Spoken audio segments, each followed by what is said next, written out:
Bali, 2009 po, nagkaroon ako nakaramdam ako ng pain sa lower part ng rib ko.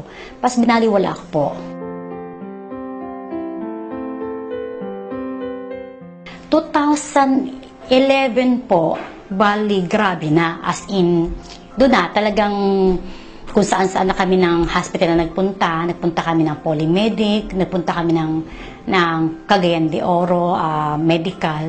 Bali, isa ang findings na meron akong gallbladder stone, tapos meron din akong myoma, at saka nagka-problema na yung liver ko.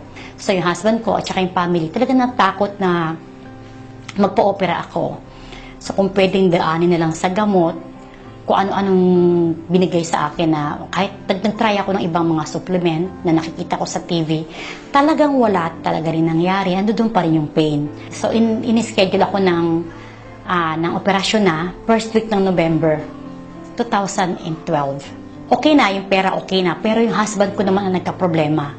Siguro, trauma, anticipation, o anxiety yung nangyari sa husband ko. October po katapusan, umabot po ng 150/100 yung BP niya.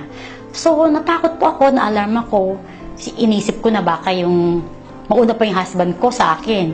Isa sa mga distributor ng Alliance in Motion Global, yung nakapag-recommend po kami, kasamahan ko sa school, si Miss Lai, nakapag-recommend po sa amin ng C24/7. Bali, bumili po ako sa kanya ng isang banig, 400. Pinainom ko po sa husband ko yon, and 3 days time, nawala po yung kanyang rheumatic fever, nasabi ng doktor. Tapos nawala po yung kanyang dugo po nag-normal, 120/80 sa original niya. So sabi ng husband ko, subukan namin. Kasi nag-okay sa kanya. Bago po naubos yung 3 box, talaga pong nawala yung pain. Parang nag-normal na yung kain ko. Sinusubukan ko kumain ng mga fatty foods, baka, tapos lechon. Sinubukan ko po yun. Na hindi po dumating sa punto na after 15 minutes, andyan na yung sakit. Wala po talagang nangyaring sakit. February 8 po, bumalik po ako hindi na sa sanitarium, sa Cagayan de Oro. Doon po ako sa medical, sa Malaya na po ako nagpa-ultrasound. Negative na po, okay na yung liver ko, wala na po silang makitang polyps ko. Yung myoma ko po, sabi nila, kahit na meron pang konti, pero sabi niya, okay na siya. Ma'am, nagkaroon ba kayo ng stone dati? Sabi ko, opo. Kasi namamaga pa raw po yung pinagtanggalan ng stones. Sabi niya, pero wala raw po siyang makitang stones. So actually po, ayaw namin siya sanang trabahuin.